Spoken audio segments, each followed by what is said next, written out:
come to Brazil. Yeah, this was 11 years ago that I came to Brazil. Ooh.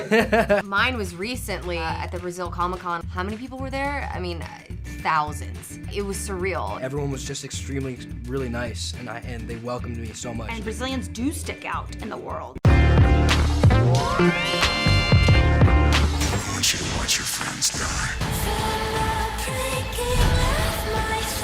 It's like he's knocking pieces off the board. So how come he put me back on it? The game is mine. I kept in touch with a lot of the actors, but seeing them again and being able to work with them again every single morning, it was literally a dream come true. I think it was seeing each other in character. That's what, it was like a blast from the past.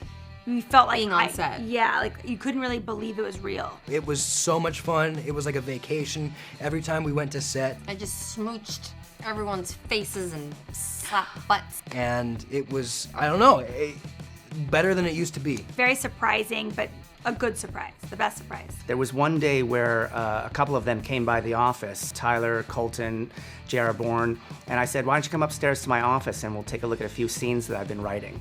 And we started to read them together out loud. And we all sort of got kind of emotional because it was the first real reunion and the first real new words for these characters.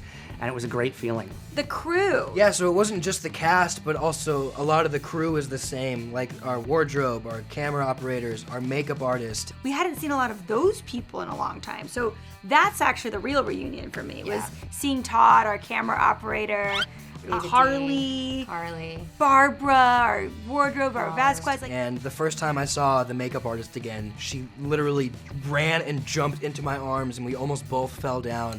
And that was kind of the same interaction that we had for everybody, you know? Those are just as much part of the family as the cast. So those people were a huge reunion. And The gang was back lovely. together and back in Atlanta, and it was a party. The crew is is just as much Teen Wolf as the cast.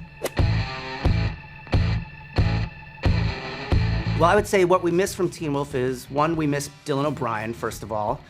But that's the nature of the business, and we move forward. I really missed a lot of the werewolves. I missed, Theo, I missed Isaac, I missed Ethan, I missed Jill Wagner as the Jaguar. I missed everybody that was on the TV show. I wish we had enough room for everybody on the movie. I mean, I think Jeff had to pick certain parts of the show to highlight, and he couldn't pick all of them, obviously, just for the 2-hour movie. And we got an extra 30 minutes in there because Jeff really tried to cram in as many worlds as possible, to appease every fan that has a favorite part of Teen Wolf. So I'm excited to see what the fans think about all the different worlds that we cover in the movie versus the show, because you can't include everything in the movie. I think Jeff did a great job. That's not an easy task to do, to take a show almost a decade long and put it into a 2 to 2.5 hour movie. Something I miss from Teen Wolf is the fun we had telling those stories and the family atmosphere on set. And it was a great pleasure to go back on set and recapture that. I think if you've seen any videos of the cast, they literally are like a family.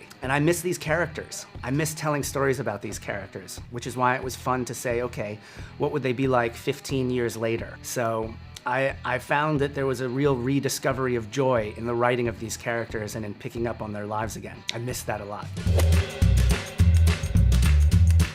Ooh, that's a good question. Yeah, this was 11 years ago that I came to Brazil. Honestly, everybody was just really, really, really nice. And even back then, the show was so new. Everybody was so stoked about me coming to Brazil. So it was really eye-opening that we were making an impact in places other than America. And yeah, everyone was just extremely, really nice, and they welcomed me so much. It was really cool. Mine was recently at the Brazil Comic-Con with Colton, walking out on the stage. How many people were there? I mean, thousands. And I hadn't done something on behalf of Teen Wolf in a while. I mean, New York Comic-Con, but Brazil Comic-Con is insane. So walking out on the stage and hearing, the fans, they were so excited to see the trailer, and then watching the trailer with them and the sound and Colton, and I mean, it was just it was surreal. I had forgotten maybe how deeply this, hits the Teen Wolf family, and as much as the fans as it is for us as well.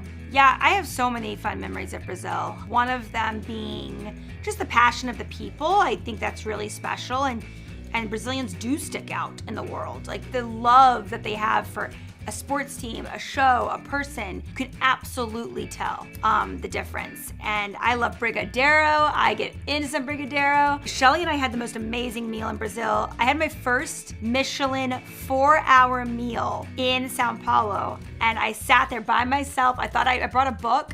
Did not need the book for 4 hours of eating. It was beautiful, like the meal that was presented. And then just driving down the street for the first time in Rio. I'll never forget that. And what an incredible looking city to be built on cliffs by the beach. Like it was a really special experience. And then we did a helicopter tour of the Jesus statue. So it was pretty, I have a lot of good memories. I love you guys so much. I really, really, really appreciate your engagement, your loyalty and passion over the years. It's unmatched and unrivaled. And you guys are, you're the reason why the show is being made into a movie, and we wouldn't be here without you, and I want to meet all of you and say how appreciative and thankful I am. So I love you always. To the fans in Brazil, thank you for being our most loyal fans. We're constantly hearing how much you guys love the show. I hope you love the new show just as much.